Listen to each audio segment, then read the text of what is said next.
So let me tell you a story that comes to this past Yom Kippur, and the story is my oldest, who's graduating from college next Sunday.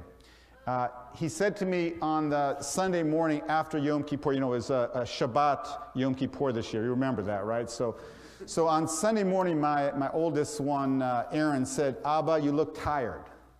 I said, "How long have you been my son?" He said, 21 years. I said, "Well, it's the day after Yom Kippur. It's my last Yom Kippur as a pulpit rabbi, 30 years as a pulpit rabbi." And he said, I got why you're tired. So he said, "We're going to go to the movies tonight. You're going to get your mind off all this. We'll just connect." I said, "Great." He said, "But I'm not telling you what movie we're going to see." I said, "Great, but don't make it a late movie because I'm a little tired. I'll probably fall asleep. They'll turn off the lights." He said, "It won't be." So he sends me a text message. "Do you have any kids?" Right? Don't tell me, don't call me, send me a text message. He said, "We're going to an 11 o'clock show." I said, what part of not too late did you not understand? I said, "This is not going to work." So I said, "Oh, so I'll get a little schluff. I'll go sleep a little bit. It's fine." So we get to the movie theater, and he hands me my ticket. We're going to see a movie called Moneyball. Did anybody see Moneyball?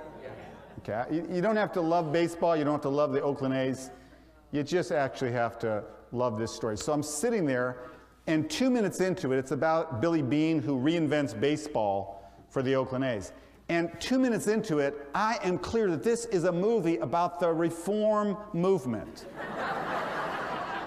I am wide awake because it's about the URJ. The people sitting next to me thought it was about baseball. And the scene that I'm going to lift up and then we're going to unpack and we're going to talk is a scene where Billy Beane goes into the scouting room. A bunch of older guys with cigars and all sitting around going, "All right, how are we going to get the next Jason Giambi?" And Billy Beane says, "You don't get it.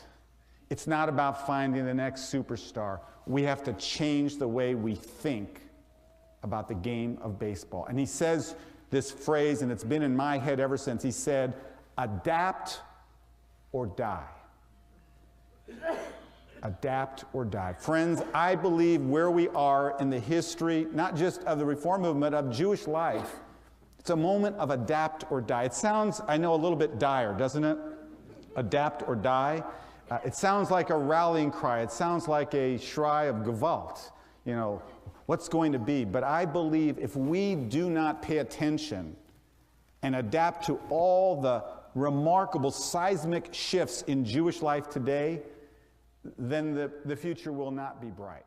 So I want us right now, I'm not willing to walk away from all those. Our reform movement says we need a big tent, and it's got to have a place for all those who are seeking and all those who are not yet seeking, but to build many, many doorways into Jewish life.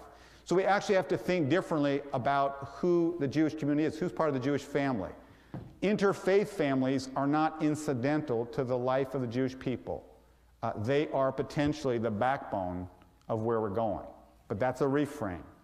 So Barry Schrage, who's the head of Federation, we have our Federation leader here. Where's our head of Federation?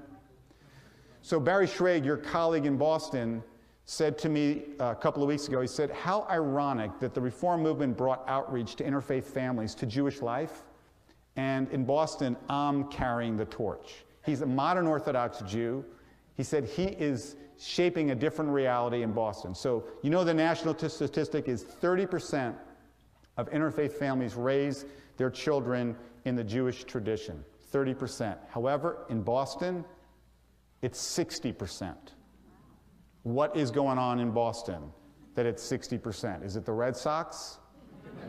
Is it the food? Is it the climate? Does anyone know why in Boston they have literally doubled the percentage of Jewish children being raised in the Jewish faith in interfaith households? Do you understand how that happened?